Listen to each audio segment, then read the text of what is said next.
Good morning, beta, once again to Barwal's channel. Myself, Gurjeet Kaur Barwal. In the previous class, we have discussed about two major terms related with concentration. Those were molarity and molality. Almost we have discussed about the concept. Definitely, we are left with numericals. We will do in a comparative way in the end of the lecture. So we are yet left with few concentration terms. Let's talk about them. Firstly, it will be normality. Normality, more like. So first concentration term is normality, represented with capital N. What is normality, beta? Normality is the ratio of gram equivalent of solute to that of volume of solution in liter. Repeated, it is the ratio of gram equivalent of solute, that particular part which is present in lesser amount, to that of volume of solution taken in liters. Definitely, if the volume is in milliliters, you have to multiply the numerator with 1000. Yes, exactly. So we are having, if the given volume of solution is in milliliters, if the volume of solution is in milliliters, you have to introduce 1000 in the numerator along with gram equivalent of solute, beta. Okay, gram equivalent. What is this? This is something new for you people. So what is gram equivalent? Let's first talk about it. Gram equivalent. What is gram equivalent? It is the ratio of given mass. Ratio of given mass to that of equivalent mass. Ratio of given mass to that of equivalent mass. तो बेटा अब यहां से आपने एक गुत्थी सुलझाई, that is gram equivalent, and you have entered into a new puzzle that what is equivalent mass. Now let's talk about equivalent mass. Equivalent mass क्या होगा बेटा आपके accordingly? It is the ratio of molecular mass, or you can say molar mass. It is the ratio of molecular mass to that of n factor. Ratio of molar mass या molecular mass to that of N factor. तो पहले बेटा नई term थी आपके लिए ग्राम equivalent. Gram equivalent को आपने सॉर्ट आउट किया, that is given mass upon equivalent मास. अब इक्विवेलेंट मास एक नई टर्म आपके लिए आ गई. इक्विवेलेंट मास किसके बराबर होता है? That is molecular mass to that of N factor. Now what is this n factor? N factor के बारे में बात कर लेते हैं पहले थोड़ी डिटेल में. What is an factor? N factor has a different meaning for acids, for bases, for salts, right? And it has a different pattern for redox reactions as well. Though we are not going to discuss about redox reactions, but definitely the part which we are going to deal with in this chapter, that is acids, bases, salts. उनके बारे में discuss कर लेते हैं कि N factor है तो है क्या. पहले लेट्स टॉक अबाउट एसिड्स. बेटा एसिड कौन होता है? एसिड जिसके पास प्रोटॉन होता है डोनेट करने के लिए. So if I pick up HCl, ये कितने प्रोटॉन डोनेट कर सकता है बेटा? कितने कर सकता है? 1. So it's N factor is 1. If I pick up H2SO4, it can donate its 2 protons.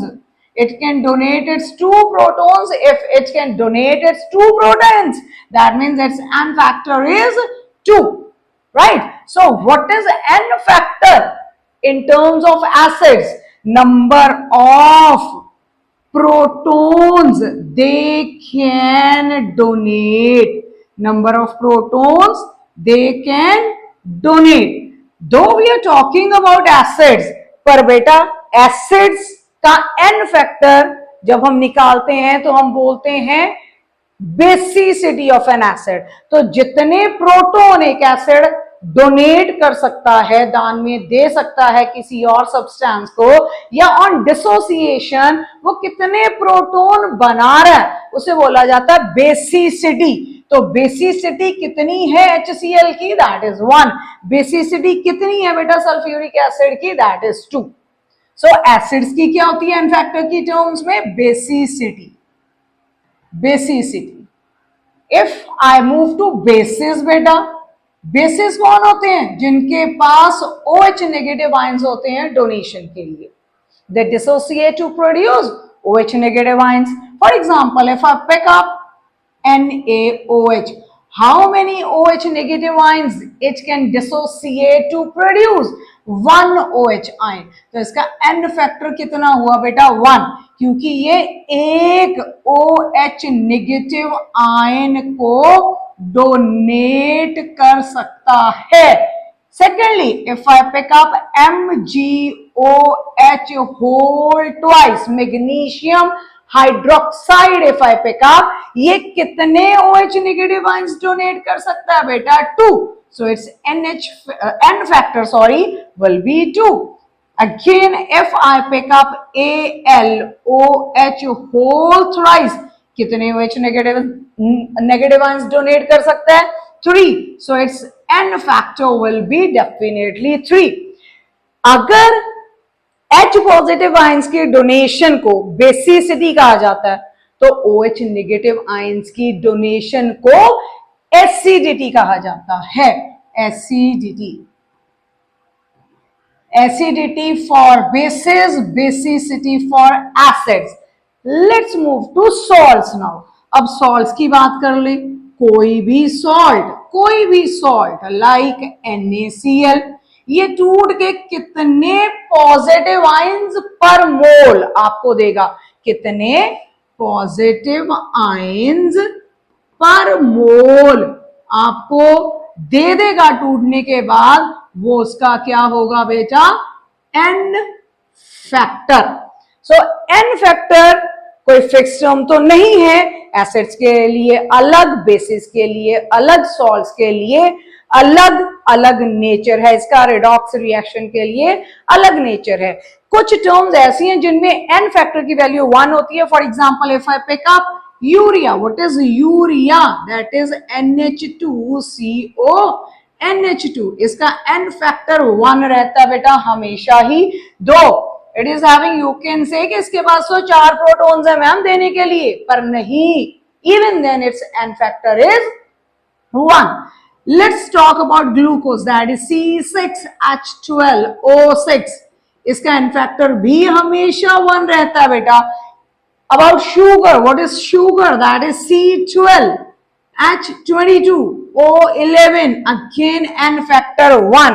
इन तीनों का n फैक्टर हमेशा 1 रहता है। इसके अलावा अगर बेटा मैं बात करूं like sulphur dioxide, sulphur trioxide, ammonia, they are neutral compounds. How we can find out their n factor? We have to react them with water. इनको हमें पानी के साथ रिएक्ट करवाना पड़ेगा। पानी के साथ जब ये रिएक्ट होंगे बेटा, ये क्या बनाएगा? H2SO3। ये क्या बनाएगा बेटा? H2SO4। ये क्या बनाएगा बेटा? Ammonium hydroxide. अब यहां से it can donate 2 protons, that means n factor कितना आया? 2। This can also not donate 2 protons, n factor 2। यहां पे कितने OH negative ions it can donate? n factor 1। तो n फैक्टर एसिड्स के लिए होता है कि कितने प्रोटॉन्स वो डोनेट कर देगा, दैट इज कि इसकी बेसिसिटी क्या है। एंड बेसिस के लिए क्या होता है कि कितने OH negative ions it can donate, यानी कि बेसिस की एसिडिटी होती है, एसिड्स की बेसिसिटी होती है। सॉल्ट में कितने H पॉजिटिव आयंस वो दान में दे देगा टूटने के बाद per mole, that is the N factor. तो एन फैक्टर पता लग गया बेटा। पीछे वापस जाते हुए अपने टॉपिक पे, this was from where we had started. Normality. Normality, gram equivalent of solute to that of volume of solution in liters. If it is in milliliters, multiply numerator with 1000, then what is gram equivalent? Given mass upon equivalent mass. What is equivalent mass? It is the ratio of molar mass upon n factor. n factor की बात हमने अभी discuss कर ली है कि what is n factor exactly. Okay बेटा, ऐसा करते हैं, इस टॉपिक पे एक न्यूमेरिकल कर लेते हैं सो दैट कॉन्सेप्ट जो है दिमाग तक पहुंचे। Let's pick up oxalic acid. Now what is oxalic acid? What is oxalic acid? Oxalic acid है COOH बॉन्ड COOH। तो बेटा इसके पास कितने प्रोटॉन्स हैं? 2। अगर मैं बोलूं हमने लिया हाइड्रेटेड ऑक्सैलिक एसिड, अगर मैं बोलूं हमने हाइड्रेटेड ऑक्सैलिक एसिड लिया है, दैट मींस इसके अंदर 2 मॉलिक्यूल्स साथ में पानी के भी पड़े हैं। For example, I have given you 31.5 grams of oxalic acid. Oxalic acid मैंने आपको कितना दिया? So definitely this will act as what? Given mass. So this is the given mass of oxalic acid. Oxalic acid का given mass हो गया। पूरे solution का volume ले लेते हैं। Let's talk about volume of solution B1250 milliliters. Okay, so this is the volume of the solution. This is given mass. Now, firstly, what we have to do? We have to find out the molecular mass of oxalic acid. Molar mass of oxalic acid. कितने carbon है बेटा? 2। तो क्या आएगा? 2 into 12। कितने hydrogen है बेटा? 4। तो 4 into 16। How many hydrogens are there? 2 hydrogens are present, so 2 into 1 along with 2 molecules of water. So it will be, we have to add 2 into 18 because 18 is the molecular mass of 1 molecule of water. तो सभी को add up करके, hopefully करके देखना बेटा, I guess it will come out to be 126 grams. So this is the molar mass.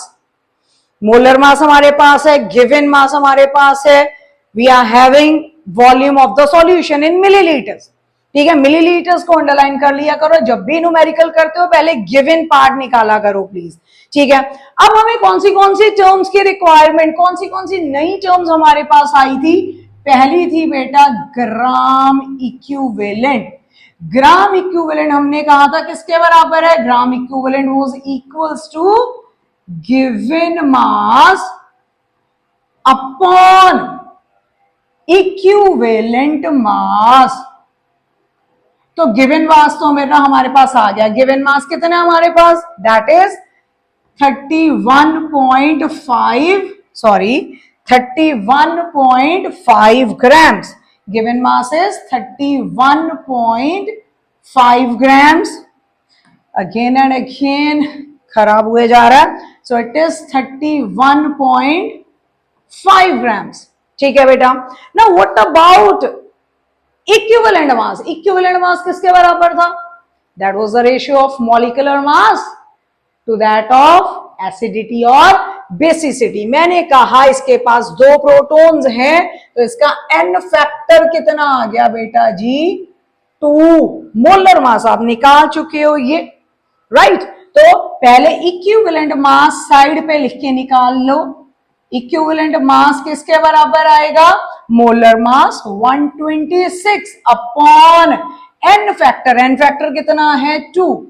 I guess it will be 2 6 the 12, 2 3 the 6, it's 63 grams। ठीक है, इस 63 ग्राम्स को इक्विवेलेंट मास को यहां पे सब्स्टिट्यूट कर देते हैं 63। ठीक है बेटा, तो सॉल्व करके देखो, पॉइंट हटा दो यहां से, नीचे 0 लग गया। मेरे हिसाब से it will come out to be 1/2 और you can say if it is coming out to be Okay, let's start here. If it's coming out to be 1/2, definitely it's 0.5. So that is your gram equivalent. Gram equivalent आ गया, volume हमारे पास है. सो हमारे पास कौन सी चीज आ चुकी है? We are having gram equivalent. कितना आया था? 0.5. We are having volume of solution that was given to us. How much it was? It was 1250 milliliter. तो बच्चा ही नहीं कुछ बेटा, just put in all the values. Normality किसके बराबर? Ratio of gram equivalent 0.5 upon volume of solution in milliliters 1250. milliliters में तो numerator किसके साथ मल्टीप्लाई होगा? 1000 के साथ. ठीक है बेटा, तो यहां से what do you guess your answer will come out to be? 1000 के साथ मल्टीप्लाई करोगे, ऊपर बनेगा अबाउट 500, नीचे बना 1250. 0 से 0 cancel out. 5 on the 5 to the 10, 5 to the 10, 5 5 the 25. Right, it's 10. Normality हमारी बेटा कितनी आ गई यहां से? 10/25. सॉल्व करके चेक करो, इसको चेक करो. It will be 10 divided by 25 point लगाया 0. Eight 4 it will come out to be 100. तो answer is 0.4 normal units. You will be writing either capital N or it will be as a units, SI units. It will be gram equivalent per liter, SI units of normality. तो normality क्या हुआ बेटा? Gram equivalent of solute to that of volume of solution in litre. ठीक है, सारी terms हमने detail में discuss कर ली. We have discussed about n factor, we have discussed about equivalent mass, everything we have talked about. तो बेटा ये नॉर्मेलिटी होगी हमारी. तो बेटा ये नॉर्मेलिटी होगी हमारी. Actually I was checking whether the camera is focusing और नॉट. तो ये हमारी नॉर्मेलिटी होगी. नॉर्मेलिटी के बिहाफ पे अगर हम कंपैरिजन करें बेटा नॉर्मेलिटी का मोलैरिटी के साथ, व्हाट डू यू से? कि नॉर्मेलिटी एंड मोलैरिटी का क्या कंपैरिजन है? मोलैरिटी पहले लिख लेते हैं. हमारे पास क्या आया था? Molarity was NB, that is number of moles of solute divided by volume of solution in liters. NB किसके बराबर था बेटा? That was the ratio of given mass to that of molecular mass. Given mass upon molecular mass divided by volume किसका? Solution का. अगर millilitres में है बेटा, ऊपर 1000 से मल्टीप्लाई कर दो. सिंपल. ठीक है जी. अब एक्चुअल टॉपिक उठा के इधर आओ. नॉर्मेलिटी. नॉर्मेलिटी क्या बात की हमने? नॉर्मेलिटी किसके बराबर थी? That was the ratio of gram equivalent of solute to that of volume of solution, same as was in molarity. Volume of solution in liters. Okay, अब इसे स्प्लिट करो बेटा. What is gram equivalent? Gram equivalent is the ratio of given mass to that of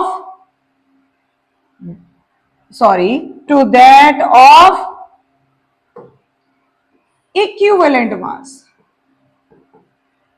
To that of equivalent mass. ये हमने डाला क्या? Gram equivalent का formula. Denominator में ऐसा हमारे पास क्या पड़ा हुआ है? Volume of solution in litres. ठीक है बेटा, यही था. देखें इसमें डिनोमिनेटर सेम है. यहां पे था ग्राम इक्विवेलेंट, यहां पे था नंबर ऑफ मोल्स. अब gram equivalent and number of moles में क्या सिमिलैरिटी है? यहां पे भी दोनों का न्यूमिनेटर सेम है. Given mass upon equivalent mass, given mass upon molar mass. ठीक है बेटा, यहां तक पता लगा. आगे इफ आई सब्स्टिट्यूट फर्दर, अगर मैं इक्विवेलेंट मास का फॉर्मूला भी यहां पे सब्स्टिट्यूट कर दूं तो मेरे पास सामने निकल के क्या आएगा? Let's see. Given mass given mass, किसका है ये गिवन मास? सॉल्यूट का, upon what is equivalent mass? Ratio of molecular mass to that of N factor. N factor उठ के जाएगा बेटा जी ऊपर, एन फैक्टर उठ के ऊपर चला गया नीचे से, क्योंकि यहाँ पे डिनोमिनेटर में रहेगा, डिनोमिनेटर पलट के ऊपर जाएगा। अगर आपका वॉल्यूम मिलीलीटर्स में ले रहे हो तो लेट्स टॉक अबाउट के 1000 से मल्टीप्लाई कर दो, इनटू यहाँ पे कौन पड़ा था सच? वॉल्यूम ऑफ सॉल्यूशन पड़ा था, क्योंकि मैंने 1000 से मल्टीप्लाई कर दिया तो definitely if it is in millilitres. Okay, अब कंपैरिजन करो, देखो गिवन मास है न्यूमिनेटर में, है गिवन मास है। मोलर मास बेटा इसको भी नीचे उतार लोगे तो ये क्या बनेगा? It will be given mass into 1000 upon molar mass into volume of solution in millilitres. देखो जी दोबारा से करते हैं, गिवन मास है, गिवन मास है, देखिए इसको पॉइंट आउट करते जाते हैं, है। मोलर मास है डिनोमिनेटर में, यस मोलर मास है डिनोमिनेटर में। We are having 1000 in the numerator, 1000 in the numerator. We are having volume in the denominator, volume in the denominator. तो कितना पार्ट बेटा यहाँ पे कॉमन आ रहा है? ऐसा पार्ट जो बिल्कुल कॉमन हमारे पास आ रखा है यहाँ पे, वो कौन सा है? देखिए ये पार्ट, एन फैक्टर को छोड़ के ये सारे का सारा पार्ट किससे रिप्रेजेंट कर रहा है? What is this? जिसे मैंने हाईलाइट किया, given mass upon molecular mass into 1000 upon volume of solution in milliliters. Don't you think that this is molarity? Yes. तो हमारे पास क्या आ गया? We got another formula that is normality. Normality किसके बराबर आएगी? Normality can also be related with molarity. Molarity. Normality is equals to molarity into n factor. So MCQs करने के लिए this is the formula which you guys will be using. MCQs या 1 mark question या आपकी case study में कहीं पे भी आ गया, आपको मोलारिटी दे दी एंड आपको एसिड बता दिया, सपोज बता दिया सल्फ्यूरिक एसिड है, तो एन फैक्टर तो आपके सामने पड़ा हुआ है 2। फॉर एग्जांपल आपको सोडियम हाइड्रोक्साइड दे दिया, फिर से एन फैक्टर आपके पास पड़ा है, आपके पास एन फैक्टर पड़ा हुआ है। मोलारिटी अगर आप निकाल ले रहे हो न्यूमेरिकल करके एंड मोलैरिटी निकल गया, क्वेश्चन ने आपसे नॉर्मैलिटी भी डिमांड कर दी, तो this is the simple way to find out normality by multiplying molarity with n factor you will be able to find out normality। तो हमारे पास एक शॉर्टकट मेथड भी आ गया मोलैरिटी एंड नॉर्मैलिटी का कंपैरिजन, जिससे हम अपना एमसीक्यू इजीली सॉल्व कर पाएंगे। तो normality we have discussed in detail, everything in proper detail, then is molarity, even comparisons भी हमने कर लिए। Now let's move to mole fraction। अब ये मोल फ्रैक्शन क्या होता है? What is mole fraction? Fraction मैंने हिस्सा। What is fraction? फ्रैक्शन का मतलब क्या हुआ बेटा? पार्ट। फ्रैक्शन मीन्स पार्ट, इसका मतलब पूरे सॉल्यूशन का कोई पर्टिकुलर पार्ट, जिस पार्ट को आपने किसकी टर्म्स में स्टडी करना बेटा? मोल्स की टर्म में। ठीक है, फॉर एग्जाम्पल आपको बोला जाए, आपसे पूछा जाए कि solvent in terms of moles कितना पड़ा है, solute in terms of mole कितना पड़ा है, that is mole fraction. Fraction मैंने हिस्सा, means part of the solution which is solute, which is solvent, वो in terms of mole कितने कितने पार्ट में पड़ा हुआ है, that is said as mole fraction। अब mole fraction अगर तो बेटा बात हो रही है सॉल्वेंट की, ये मोल फ्रैक्शन की रिप्रेजेंटेशन है फॉर सॉल्वेंट। मैंने आपको क्लास की स्टार्टिंग में भी बताया था, means in the previous lecture, के पैर में ए किसे रिप्रेजेंट करता है? सॉल्वेंट को। तो मोल फ्रैक्शन ऑफ सॉल्वेंट अगर हुआ XB, that will be mole fraction of definitely solute, mole fraction of solvent, mole fraction of solute. But ये है किसके बराबर? How we guys will be able to find it out? तो moles की बात हो रही है। मोल्स क्या क्या टर्म्स बेटा हमने की? हमने किया हुआ Na, ए पैर में है तो सॉल्वेंट की बात हो रही है। फिर से what is Na? Number of moles of solvent. What is NB? It is a number of moles of solute. Number of moles find out कैसे किए जाते हैं बेटा? It is the ratio of given mass to that of molecular mass. ठीक है, Na पता लग गया, Nb पता लग गया, फाइंड आउट कैसे करते हैं वो पता लग गया। Now let's talk about XA। XA हमारे पास होगा क्या? What will be your XA equals to? XA होगा बेटा Na, जिसका मोल फ्रैक्शन निकाल रहे हो उसके नंबर ऑफ मोल्स ऊपर ले लो, नीचे total number of moles of the solution, that is Na plus Nb। ये आ गया आपका मोल फ्रैक्शन किसका? सॉल्वेंट का। ऐसे ही if you want to find out mole fraction of your solute, mole fraction of solute पैर में आएगा B, सबस्क्रिप्ट चेंज होगा।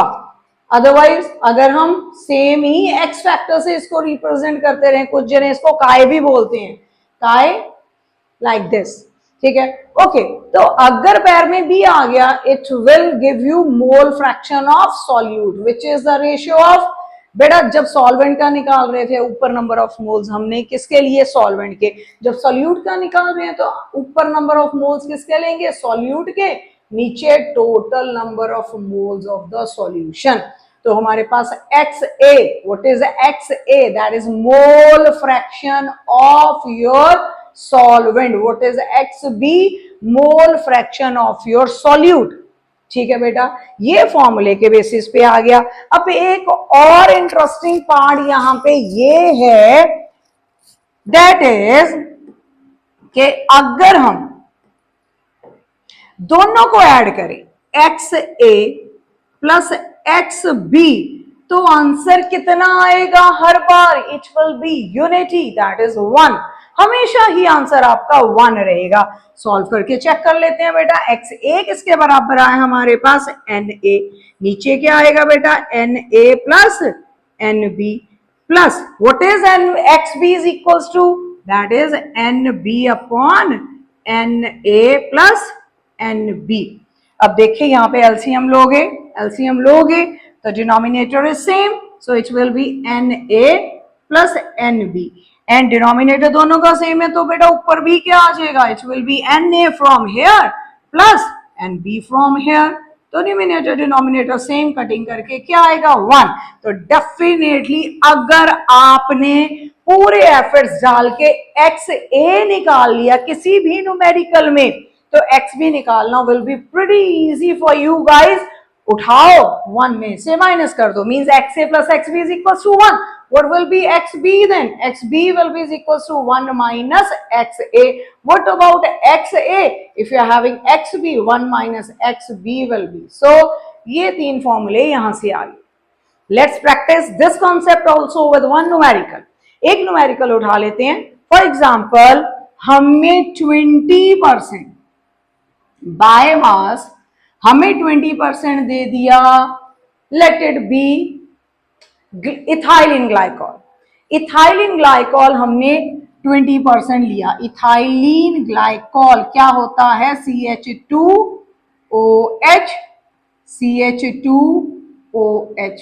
This is ethylene glycol. आपके पास इथाइलिन ग्लाइकॉल आ गया। जब भी परसेंटेज में कुछ भी दे रखा हो बेटा, हमें पता है कि टोटल परसेंटेज 100% तक होती है। उसमें अगर इन्होंने बोला कि आपके पास 20% इथाइलिन ग्लाइकॉल है तो बाकी का बचा हुआ हिस्सा कितना बचा? 100 में से 20 माइनस किए 80%। which we will take as 80 grams. आपके पास 80 grams कौन है यहाँ पे? सॉल्वेंट। इसका मतलब 20 ग्राम आपके पास कौन है? Ethylene glycol which is solute. ठीक है बेटा जी। अब हमारे पास गिवन मास है, देखें ऐसा करते हैं, इधर बात कर लेते हैं सॉल्यूट की, इधर बात कर लेते हैं सॉल्वेंट की। अब सॉल्यूट का क्या क्या गिवन है हमारे पास? Given mass is there, yes, given mass is 20 grams. What about the molar mass? Molecular mass कितना बेटा है इथाइलिन ग्लाइकॉल का? Find it out. 2 कार्बन है, मॉलिक्यूलर मास निकालो। 2 कार्बन इधर निकाल लेते हैं। We are having 2 carbons, 2 into 12। Hydrogen कितनी है? 2 2 4 एंड 2 6। 6 हमारे पास हैं hydrogen, plus we are having 2 oxygens. ठीक है बेटा, यहां से कितना आना चाहिए? 24, 6, 24, this is 6, this is 16 into 2 is 32, 32। तो ऐड किया सभी को, हमारे पास कितना आया? 6, 7, 8, 9, 10, 11, 12, it is 62 grams. Molar mass कितना आया हमारे पास इथाइलिन ग्लाइकॉल का? 62 ग्राम्स। उधर चले, सॉल्वेंट में कौन है हमारे पास? That is water. Given mass कितना है बेटा सॉल्वेंट का? गिवन मास है हमारे पास 80 grams. And what is molar mass? What is molar mass of water? That is 18 grams. तो गिवन मास है, मोलर मास है बेटा। यहां से पहला टास्क क्या क्या निकालोगे? यहां से नंबर ऑफ मोल्स दोनों के, इथाइलिन ग्लाइकॉल के भी, वाटर के भी। तो ethylene glycol that is CH2OH, CH2OH। इसके नंबर ऑफ मोल्स आपको फाइंड आउट करने हैं। Given mass, given mass upon molar mass. Given mass कितना था बेटा जी? 20 ग्राम्स। मॉलिक्यूलर मास कितना आया? That was 62। इसको डिवाइड करो by the time I am writing the other side. दूसरी साइड सॉल्वेंट कौन था बेटा? पानी। इसके नंबर ऑफ मोल्स निकालने आपको। गिवन मास कितना था? 80, मॉलिक्यूलर मास वाज 18। ठीक है, तो यहां से सिंप्लीफाई करो। What answer you will get from here is 10, 2 3s are 6, 2 1s are 2. It is 10 upon 31. I guess it will be around 0.3 something. It should be 0.3, 0.3 almost.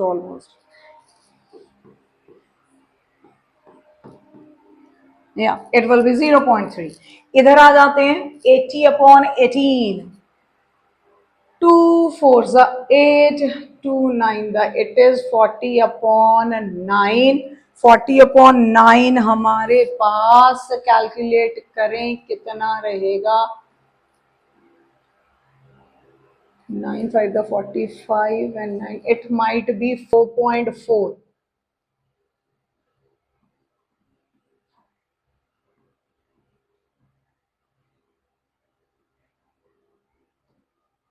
Okay, so ये हमारे पास number of moles आ गए दोनों के। अब हमें find out करना है, let's find out our XA। XA किसके बराबर होगा? नंबर ऑफ मोल्स किसके? A के। नीचे number of moles of A plus number of moles of B। तो यहां से कितना आएगा बेटा? It will be 4.4 divided by 4.4 plus 0.3, 4.4 divided by 4.7, that is 44 upon 47 by। यहां से आप क्या आ जाएंगे? Number of moles of your water. So 44 divided by 47,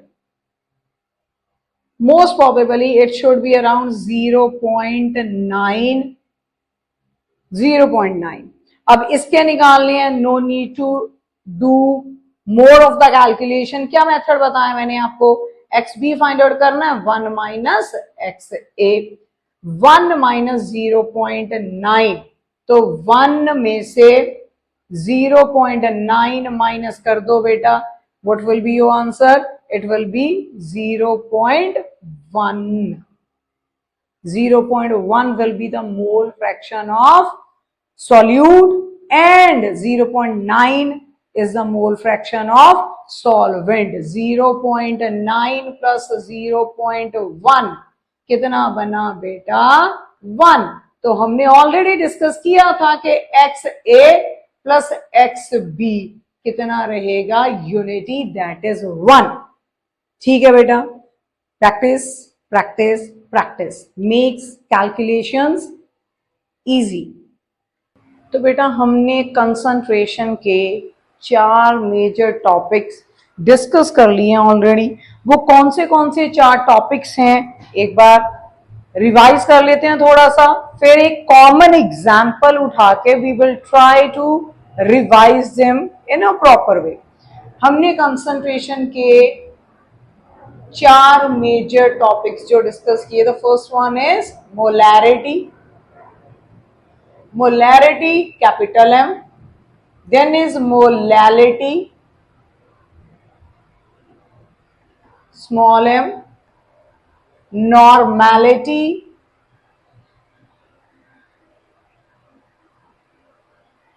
capital N, and finally mole fraction. Mole fraction XA और XB. तो ये terms already हमने discuss कर ली हैं. तो इन पे ऐसा करते हैं, कॉमन न्यूमेरिकल उठाते हैं, उस न्यूमेरिकल को यूज करके इन सभी चीजों को फाइंड आउट करने की कोशिश करते हैं. So let's compile a numerical. For example, I have taken 12 grams of sulfuric acid and I have added this to 80 grams of water. 12 gram sulfuric acid, 80 grams of water. Compound which is present in lesser amount is solute, which is present in larger amount is solvent. Okay बेटा, अब ये आपका क्या चीज आ गई, ये solute की, ये सॉल्वेंट का क्या हो गया, गिवन मास. ओके, ये गिवन मास है सॉल्यूट का, ये गिवन मास हुआ बेटा किसका, सॉल्वेंट का. ओके, अब हमने सॉल्यूशन बना लिया जिसका बाय मास हमारे पास इंफॉर्मेशन है कि इस पूरे सॉल्यूशन में 12 gram we are having H2SO4 and 80 grams of water. Okay, अभी एक पर्टिकुलर सॉल्यूशन है, इसके कुछ ना कुछ डेंसिटी भी होगी. जब हमने ये सॉल्यूशन बनाया, एज्यूमिंग दैट के सॉल्यूशन की डेंसिटी निकल के आई हमारे पास आफ्टर मेजरिंग 1.2 ग्राम पर millilitre. So this is the density. ठीक है बेटा, अब डेंसिटी का फॉर्मूला भी साथ में पहले डिस्कस कर लें. डेंसिटी किसके बराबर होती है, density is the ratio of mass upon volume. Okay, तो डेंसिटी है, मोलैरिटी फाइंड आउट करने के लिए हमें वॉल्यूम की रिक्वायरमेंट पड़ेगी. तो वॉल्यूम किसके बराबर आ जाएगा बेटा, volume will be mass to that of density. ठीक है, तो अपना पूरा गिवन पार्ट न्यूमेरिकल में से निकाल लिया करो पहले, न्यूमेरिकल इजी लगने लग जाएंगे आपको. तो सॉल्यूट का गिवन मास, सॉल्वेंट का given mass. Similarly what will be the molecular mass of sulphuric acid, molar mass. Molar mass sulphuric acid का क्या होता है बेटा, इट्स 98 ग्राम्स. निकाल के देखना, I told you how to calculate molecular mass. तो आप इसका मॉलिक्यूलर मास खुद निकाल के देखना, it will come out to be 98 grams. Similarly every student, I think पता ही होगा सभी को कि मॉलिक्यूलर मास वाटर का क्या रहता है. What is molar mass of water, that is 18 grams. Fine. तो गिवन मास आ गया, मॉलिक्यूलर मास आ गया, डेंसिटी हमें सॉल्यूशन की दे रखी है, right? Now what is the mass of total solution? पूरे सॉल्यूशन का मास कितना होगा, क्योंकि हमें यहां पे सब्स्टिट्यूट करना पड़ेगा बेटा।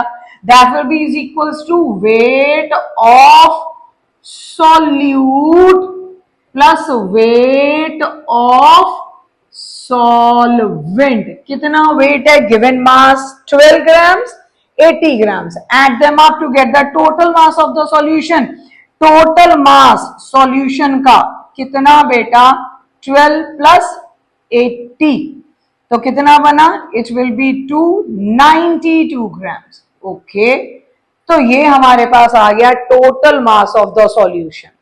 ठीक है, पेज चेंज करने से पहले let us see what we have given, what was given in the question and what we have calculated. Given mass of solute, given mass of solvent, density of the solution, ये हमें given था। Apart from that molar mass हमने find out कर लिया solute का, molar mass हमने find out कर लिया सॉल्वेंट का, टोटल मास हमारे पास पूरे सॉल्यूशन का आ गया। यहां से हम easily volume of solution calculate कर सकते हैं। ओके बेटा, तो ये चीजें हमारे पास आ गई। और क्या क्या चीजें हम सॉर्ट आउट करके रख सकते हैं, क्योंकि हमें 4 चीजें साइमल्टेनियसली फाइंड आउट करनी है। So let's better find out number of moles of solute as well as solvent. Number of moles find out करने का क्या फॉर्मूला होता है बेटा? Number of moles, be aware में solute given mass upon molar mass, given mass upon molar mass. Solute कौन है हमारे पास? सल्फ्यूरिक एसिड, गिवन मास हमारे पास है, एंड मोलर मास हमारे पास कितना है सल्फ्यूरिक एसिड का? 98। तो यहां से we have to calculate number of moles of sulphuric acid. क्या कहते हो? कैलकुलेट करके बताओ कितने आएंगे? It will be about 0.122 number of moles हमारे पास आ गए किसके? सल्फ्यूरिक एसिड के। Same way you have to calculate number of moles of water. Same ही formula number of moles find out करने का, Na is equals to given mass कितना था बेटा हमारे पास पानी का? 80 ग्राम्स। मोलर मास कितना था? 18। तो यहां से कुछ ये आंसर आपके पास आएगा। नंबर ऑफ मोल्स आपने फाइंड आउट कर लिए, तो ऐसा करते हैं पहले मोल फ्रैक्शन ही कैलकुलेट कर लेते हैं, उसके बाद मोलैरिटी पे चलते हैं। So what is the formula to find out mole fraction of solute? That is NB upon Na plus NB। NB कितना आया बेटा? This is your NB 0.122 and what was your Na? 4.447 plus NB 0.122। Okay, अब denominator में add करो, add करके check करो कि आपका डिनोमिनेटर कितना बन रहा है। It should be around 4.567। Check कर लेना बेटा एक बार। 4.567 इन दोनों को ऐड करके यू विल गेट दिस। ऊपर हमारे पास है 0.122। तो यहां से हमारे पास आएंगे नंबर ऑफ मोल्स। किसके आएंगे बेटा? यहां से नंबर ऑफ मोल्स आएंगे हमारे पास सॉल्यूट के। तो कितने नंबर ऑफ मोल्स आए? Calculate and let me know कि यहां से आपके पास कितने नंबर ऑफ मोल्स आ रहे हैं। Hopefully it is around 0.026। ये हमारे पास नंबर ऑफ मोल्स आ गए हैं किसके? सॉल्यूट के। सॉल्यूट कौन था? Sulphuric acid. अब हमने एक शॉर्टकट मेथड किया हुआ है कि अगर हमारे पास XB आ गया, how we can easily find out XA। What was the sum of XA and XB? we have done that to be unity। अब हमारे पास XB आ गया हुआ है, हमें XA कैलकुलेट करना बेटा। तो XA कैलकुलेट करने के लिए इसको इधर मूव करें। क्या बनेगा बेटा? XA is equals to 1 minus XB, 1 minus 0.026। So 1 minus 0.026, 10 में से 6 गए 4, 9 में से 2 गए 7, यहां पे था 9 0। तो तो आपके पास मोल फ्रैक्शन पानी की कितनी है, इट्स 0.974। मोल फ्रैक्शन पानी की भी निकाल ली आपने, मोल फ्रैक्शन सल्फ्यूरिक एसिड की भी निकाल ली। सो एक ही क्वेश्चन जिसको यूज करके मोल फ्रैक्शन हम निकाल चुके हैं। Let's move further. अब निकालते हैं मोलैरिटी। मोलैरिटी क्या थी बेटा, what was molarity, number of moles of solute to that of volume of solution. Millilitres में दे रखा है बेटा, तो ऊपर किससे मल्टीप्लाई कर दोगे, 1000 से। नंबर ऑफ मोल्स हम निकाल चुके हैं सॉल्यूट के 0.122। वॉल्यूम सॉल्यूशन का हमारे पास नहीं है, बट हमारे पास डेंसिटी है। वॉल्यूम नहीं है बट हमारे पास डेंसिटी है। हमने डेंसिटी किसके बराबर होती है, density is equals to mass upon volume. Therefore volume is equals to mass upon density. पूरे सॉल्यूशन का मास हमने निकाला था 92 ग्राम्स, डेंसिटी हमारे पास थी 1.2। तो स्ट्रेट वे अगर यहीं पे डाल दे इसको 92 अपॉन 1.2, ये हमारा मिलीलीटर्स में है बेटा, मिलीलीटर्स में, इसीलिए ऊपर 1000 से मल्टीप्लाई किया।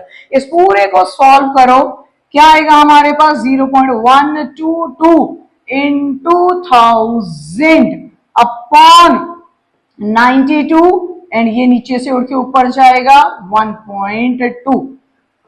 पूरा सॉल्व करने के बाद your answer will come out to be 1.6 molar. तो मोलैरिटी हमारे पास कितनी आ गई यहां से, 1.6 मोलर। कैलकुलेट करके देख लो, ये सीधा पीछे पॉइंट मूव करेगा, 1000 के साथ मल्टीप्लाई कर रहे हो, उसके बाद कटिंग करो। कैलकुलेशंस खुद किया करो, don't use calculators because that will definitely affect your score. ठीक है बेटा जी, तो ये आ गई molarity. We have done with mole fraction, molarity we have done with. Let's move to molality. अब molality किसके बराबर की थी बेटा हमने, what was molality equals to? Molality was number of moles of solute to that of weight of किसका बेटा, solvent का। ग्राम्स में है हमारे पास, तो 1000 से मल्टीप्लाई कर देंगे ऊपर। नंबर ऑफ मोल्स हमारे पास आ रखे हैं। नंबर ऑफ मोल्स हमने सबसे पहले इसी चक्कर में निकाले थे कि हमारा क्वेश्चन इजी गो में इजीली फास्टली हम कर सके। ओके, तो नंबर ऑफ मोल्स हमारे पास है इन 2000, तो यहाँ पे तो कोई कैलकुलेशन है ही नहीं, 3 zeros, point will move backward. Okay, तो हमारे पास वेट ऑफ सॉल्वेंट कितना था, दैट वाज 80 ग्राम्स, राइट। तो यहां से कैलकुलेट करके कुछ आंसर कितना बनेगा, 122 upon 80 might be somewhat around 8 to the 16। तो कुछ हमारे पास ये निकल के आना चाहिए, कुछ इतना। ठीक है, तो try this if the calculation is correct. मैंने वाइल्ड कैलकुलेशन ली है, पूरी तरीके से नहीं की, तो बेटा कैलकुलेशन खुद भी ट्राई करना एक बार। मेरा मोटिव है आपको कॉन्सेप्ट तक लेके जाना, थोड़ी बहुत कैलकुलेशन क्योंकि मैं राउंड ऑफ ही डाल रही हूं, तो keep checking if the calculations are correct और नॉट। ठीक है, तो यहां पे आ गया बेटा जी हमारे पास मोल फ्रैक्शन, मोलैरिटी, मोलैलिटी। अब normality is pretty easy to calculate अगर आपके पास मोलैरिटी आ चुकी है। क्यों? क्योंकि हमने रिलेशन किया क्या, normality is the product of molarity into N factor. अब ये एन फैक्टर सल्फ्यूरिक एसिड के लिए कितना है बेटा, 2। मोलैरिटी हमारे पास आई थी कितनी, 1.6। तो यहां से आंसर कितना आएगा, 6 2 12 and 3.2 units, either capital N या gram equivalent per litre, gram equivalent per litre, कोई से भी यूनिट्स आप यहां पे डाल सकते हो। तो हमारी बहुत छोटी छोटी कंसंट्रेशन टर्म्स पड़ी हुई हैं, that is mass percentage, volume percentage, part per million. ठीक है, major part we have already done with, revise them properly. Definitely numericals और लेके आऊंगी मैं विद MCQs and everything. So stay connected so that we can score maximum. Thank you.